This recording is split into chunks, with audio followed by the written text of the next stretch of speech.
केंद्र सरकारनं राष्ट्रीय तंबाखू नियंत्रण कार्यक्रम सुरू केलाय।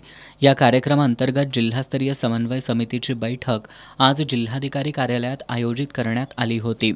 या बैठकीत तंबाखूच्या हानिकारक परिणामांबाबत जनजागृती करणं तसंच सिगारेट आणि इतर तंबाखू उत्पादन कायद्याच्या प्रभावी अंमलबजावणी करण्याबाबत चर्चा करण्यात आली। शासकीय कार्यालयांमध्ये पथकं पाठवून तंबाखू सेवन करणाऱ्यांना दंड आकारा तसेच प्रशासकीय कारवाईही करावी। शाळा महाविद्यालयांसह सार्वजनिक ठिकाणीही कारवाया वाढवा अशा सूचना जिल्हाधिकारी अमोल येडगे यांनी या बैठकीत दिल्या। मुख्य कार्यकारी अधिकारी कार्तिकेयन एस यांनी विशेष अभियानातून विद्यार्थी आणि पालकांच्या समुपदेशनाद्वारे मोहिमेला गती देण्याबाबत सूचना केल्या।